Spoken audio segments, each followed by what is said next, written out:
वज़ीर-ए-आज़म नरेंद्र मोदी ने डिहरी में पहली इंतखाबी रैली में एनडीए की तरक्की के खाके को आवाम के सामने रखा और अपोजिशन पर जमकर निशाना साधा। उन्होंने नीतीश कुमार की क़यादत की सताइश की। वज़ीर-ए-आज़म ने खुतबे का आगाज भी भोजपुरी में किया। उन्होंने कहा कि बिहार को बीमारू बनाने वालों को फिर मौका नहीं मिलना चाहिए। वज़ीर-ए-आज़म ने मजीद कहा कि मफाद परस्त बिहार की तरक्की को लालच भरी नजरों से देख रहे हैं। पीएम मोदी ने कोरोना से निपटने के लिए बिहार हुकूमत के जरिए किए गए इक़दामात की तारीफ की। वज़ीर-ए-आज़म ने कहा कि नीतीश कुमार की क़यादत में रियासत अंधेरे से उजाले की तरफ जा रही है। उन्होंने दफा 370 के फैसले को पलटने की बात कहने पर अपोजिशन की नुक्ताचीनी की।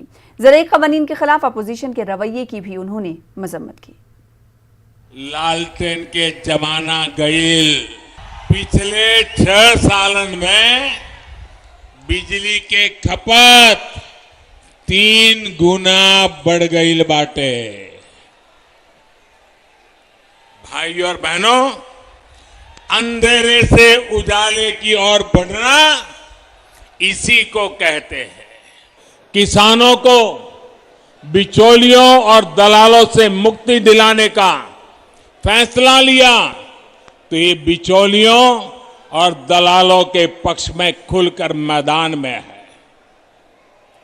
मंडी और एमएसपी का तो बहाना है, असल में दलालों और बिचौलियों को बचाना है।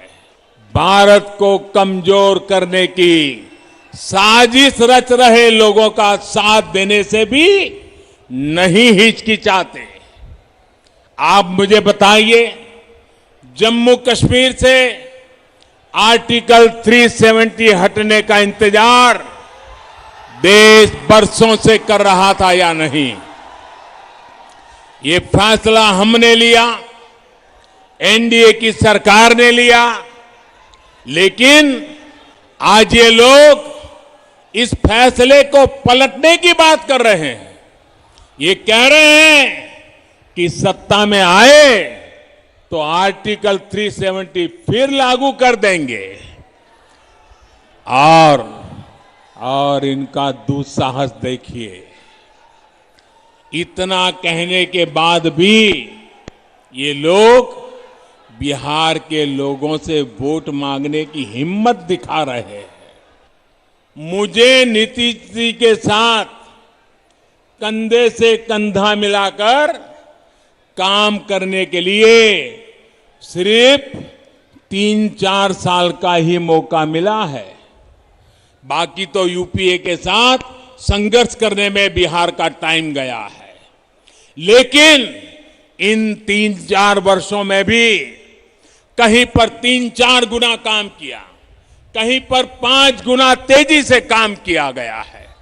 साथियों, आज एनडीए के सभी दल मिलकर आत्मनिर्भर, आत्मविश्वासी बिहार के निर्माण में जुटे हैं।